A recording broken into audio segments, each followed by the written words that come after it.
All right. Hey, everyone. Welcome to another deep dive with us. Today, we're looking into a story that honestly sounds like something out of like a movie or something. Yeah, it's pretty wild. It's Elon Musk, a MAGA hat, in a luxury hotel in Austin, Texas. You can't make this stuff up. And the sources we've got, I mean, they're saying this is all real, but it's really hard to believe.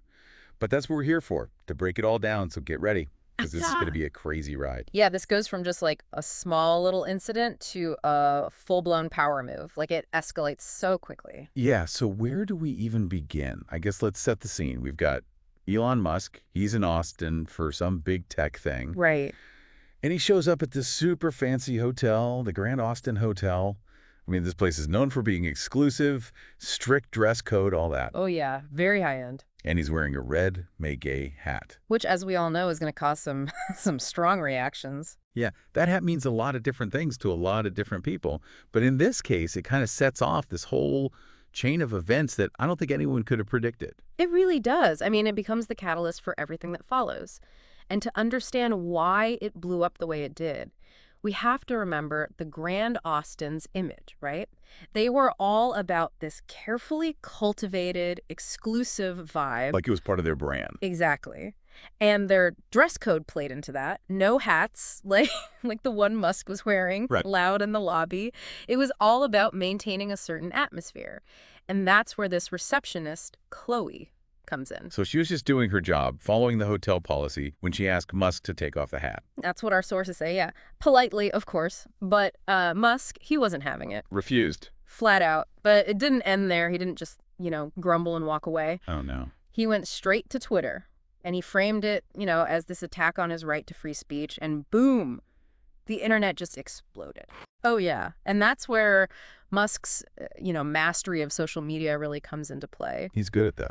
According to our sources, that tweet, it was calculated, He wanted to look like the champion of free speech, like he was standing up for the little guy against this big corporation trying to censor him. And his followers, they ate it up. Oh, yeah, they were all over it, defending him, attacking the hotel. It turned into a global thing, like instantly. Hashtag boycott Grand Austin was trending worldwide. Wow. You had people praising Musk, for sticking to his beliefs, and you had others slamming him for wearing a symbol that, let's face it, represents some pretty divisive stuff for a lot of people. Yeah. And in the middle of all of this is Chloe, this receptionist, just trying to do her job, suddenly finds herself at the center of a global social media firestorm. I can't even imagine. Facing harassment online, people questioning her job, her future. It's a good reminder of how these online battles, they're not just words on a screen. They can have real consequences for real people. Absolutely. And while all this is unfolding, the Grand Austin is, they're in full-on crisis mode. Trying to put out the fire. Exactly.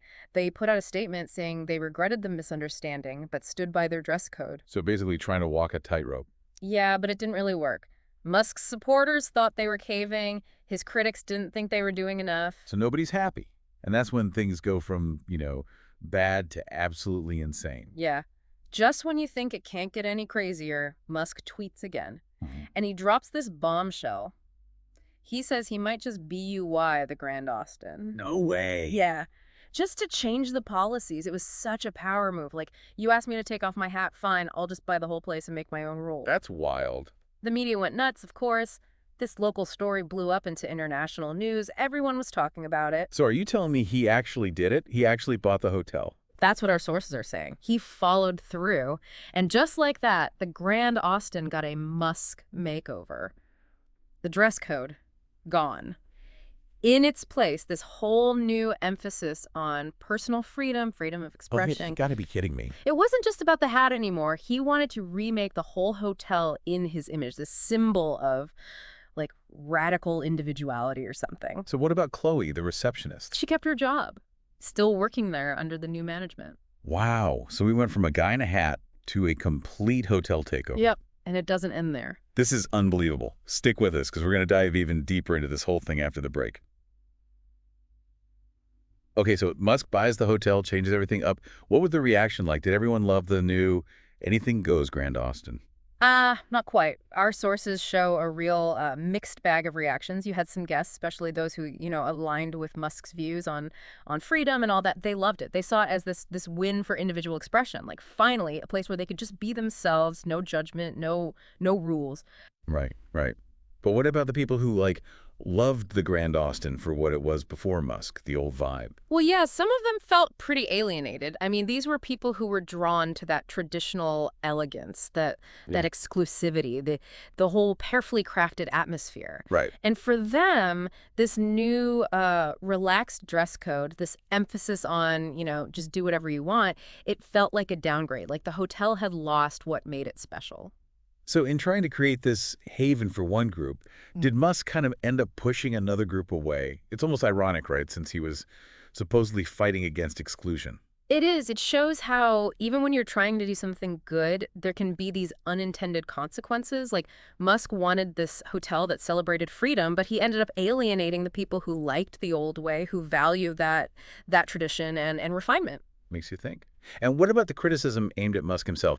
I mean, was this really about free speech, or was it just a billionaire throwing his weight around? Yeah. Oh, yeah. There are a lot of people who said that. They accused him of using the whole Grand Austin thing as a stage for his ego, a way to force his own beliefs on everyone else. Like, hey, I'm rich, I can do what I want. Exactly. And that it was less about free speech and more about him having the power to silence anyone who disagreed with him. It's definitely a power move, buying a whole hotel because they told you to take your hat off. No kidding. And it really makes you think about the power dynamics in our society, When someone with that much money and influence decides to, quote unquote, make a statement, it can have huge consequences. It's not just some small local thing anymore. Right. And this whole situation with the Grand Austin, it really shows that. It became this microcosm of all these bigger tensions in society, this battleground for different ideas about freedom and expression and the role of wealth and power. Yeah, and it all played out on a global stage, right, with social media and the news amplifying everything.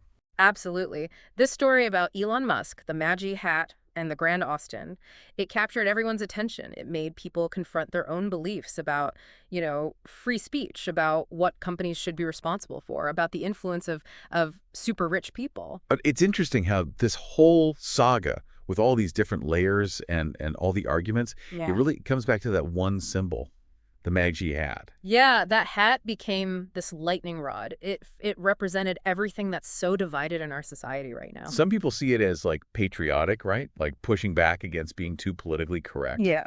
And others see it as a symbol of, well, intolerance, division, harmful ideology. Right. And the fact that something as simple as a hat can trigger such strong emotions on both sides, I mean, that just shows how deep the divisions are. It shows how powerful symbols can be. They can bring people together or they can tear them apart. And in this case, that hat, it started this whole battle over, like, the definition of freedom itself. It really did.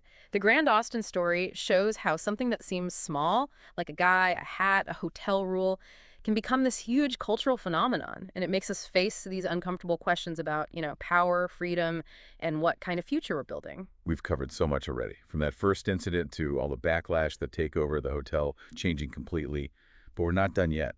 Let's wrap things up in our last segment and talk about what this all means in the long run. All right, so we've gone through the whole story of the incident, the backlash, the takeover, the changes at the Grand Austin. It's a lot to unpack. What does it all mean, in the long run? What are we left with after all this? Well, I think if we take a step back and look at the big picture, what this whole saga really shows us is the power dynamics at play. In our world today, we've got someone like Elon Musk with just an incredible amount of wealth, of influence. And he used that influence to basically challenge a corporation and then reshape it to fit his own vision. It's a pretty fascinating look at, like, individual power versus corporate power. It really is. It makes you question that whole balance, right? Between individuals, corporations, and then, societal values. On the one hand, you could say that what Musk did was all about individual freedom, like challenging these rigid corporate structures. But then on the other hand, he kind of used his wealth to push his own views, his own beliefs onto this platform. And maybe in doing that, he silenced people who disagreed with him. Yeah, that's the tricky part. It's such a complex issue and there are no easy answers. The whole Grand Austin incident became this like microcosm of these bigger tensions that are happening in society. It sparked this whole debate about free speech, about corporate responsibility, about the role of money and wealth and in shaping our world. And it's a debate that's still going on, right? This story reminds us that we're living in a time where things are changing really fast. The lines between what we believe personally, what companies are doing, and what society values, those lines are getting blurrier and blurrier. Absolutely. And it makes us ask these tough questions like what does freedom of expression really mean, you know? In a world where money and influence can make certain voices so much louder than others, Hmm. how do we balance the rights of individuals with the need for everyone to feel included, to feel respected, even if they have different views? Yeah, and then what role do we play in all of this? As individuals, what kind of future are we trying to build? This isn't just about Elon Musk or the Grand Austin Hotel. It's about the kind of world we want to live in. You got it. That's exactly it.